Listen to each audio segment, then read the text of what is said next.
కిమ్స్ ఆసుపత్రిలో చికిత్స పొందుతున్నటువంటి శ్రీతేజ్ అనేటువంటి అబ్బాయి ఎవరైతే ఉన్నారో సినిమా చూడడానికి వెళ్ళి తొక్కిసలాటలో గాయపడ్డటువంటి శ్రీతేజ్ అనేటువంటి అబ్బాయిని పరామర్శించడానికి రావడం జరిగింది.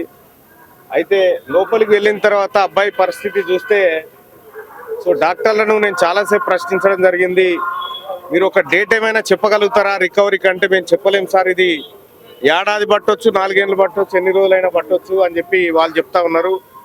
అబ్బాయి కంప్లీట్గా అంటే కాన్షియస్లో లేడు, కేవలం మనిషి మాత్రమే కదులుతా ఉన్నాడు తప్ప మిగతా అతని బ్రెయిన్కి మేజర్గా డ్యామేజ్ అయినట్టుగా డాక్టర్లు చెప్తా ఉన్నారు.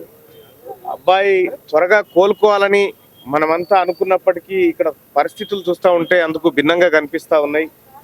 తొక్కిసలాటలో అబ్బాయి తలపైన బలమైనటువంటి ఒత్తిడి జరిగినట్టుంది. దానివల్ల బ్రెయిన్కి ఆక్సిజన్ అందక బ్రెయిన్ చాలాసేపు డిస్టర్బ్ అయింది. మళ్ళీ రికవరీ కావడానికి అంత ఈజీగా కావడం లేదు. సో ఏదేమైనప్పటికీ కూడా ఆ అబ్బాయి పరిస్థితి మాత్రం అగమ్య గోచరంగానే ఉంది. పుష్ప 2 సినిమా చేయంగా వీళ్ళ కుటుంబం అంతా చిన్నాభిన్నం అయిపోయింది. సో మరి సినిమా వాళ్ళు ఎంతమంది వస్తున్నారు, ఏం చేస్తున్నారు అనేది తెలియదు. కానీ మొత్తానికైతే ఈ బెనిఫిట్ షోలు, ఈ షోలు, ఆ షోలు అని చెప్పి ఈ కార్యక్రమాలు పెట్టి అభిమానులు ప్రజల ప్రాణాలతో చెలగాట మాడుతూ ఉన్నాయి సినిమా రంగాలు. ఈ అంశం మీద కూడా రేపు సభలో మాట్లాడాలనేటువంటి ఉద్దేశంతో ఇవాళ ప్రత్యక్షంగా చూసుకోవడానికి వచ్చిన, రేపు మండల్లో ఈ అంశం పైన మాట్లాడతా ఈ సినిమాలు, బెనిఫిట్ షోలు, తద్వారా ఏది ప్రజల ప్రాణాలంటే లెక్క లేకుండా వ్యవహరిస్తున్నటువంటి సినీ పరిశ్రమ, వీటన్నిటి గురించి రేపు మాట్లాడడం కోసం ఇవాళ అబ్బాయిని చూడడం జరిగింది. అలాగే వాళ్ళ తండ్రి గారిని, ఆ పాపను కూడా పరామర్శించడం జరిగింది.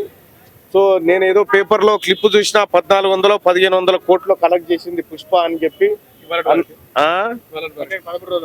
అందులో ఒక 10% అన్న ఈ అబ్బాయి కుటుంబానికి ఇవ్వాలి వాళ్ళు వచ్చిన లాభాలలో అని చెప్పి చెప్తాను. దాంతో వాళ్ళ కుటుంబాన్ని బాగు చేయలేం, కానీ ఇంకోసారి ఇటువంటివి చేయకుండా ఉంటారు.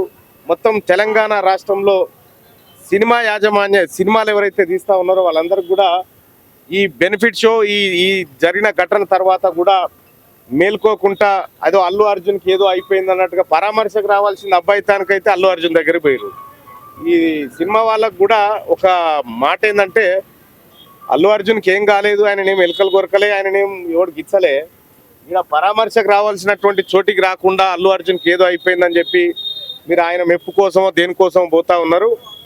పోతే బోర్రి, కానీ పైపెచ్చు అల్లు అర్జున్ అరెస్ట్ తర్వాత ఇదేదో కాంగ్రెస్ పార్టీ రాష్ట్ర ముఖ్యమంత్రి చేయించండి అనేటువంటి తిక్కల మాటలు మాట్లాడుతూ ఉన్నారు. అవి బంద్ చేసుకోరు జరా.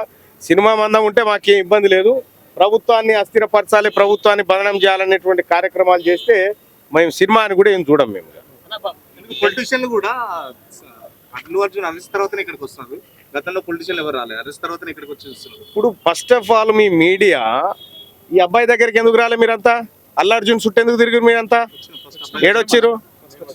అల్లు అర్జున్ యాడున్నాడు, యాడ్ అరెస్ట్ అయ్యిండు, యాడున్నాడు, ఏం కథ, చిక్కడపల్లి అనేది ఎందుకు పోయారు? మీరు మీడియాలో అల్లు అర్జున్ కున్న వాల్యూ ఈ అబ్బాయికి మీడియా కూడా ఇవ్వలే. అందుకోసమే మీడియా కూడా ఏది న్యాయం, ఏది అధర్మం అనేది ఆలోచన చేయాలి. అల్లు అర్జున్ కున్నటువంటి అది ఏం కాలేని అట్లా తీసుకొని పోతే పాయే అని యాప చెట్ల సందులకి నొగాయన, బిల్డింగ్ మీదకి నొగాయన, సూది గుచ్చిరా నొగాయన, ఇక వేసుకపోతారా నొగాయన.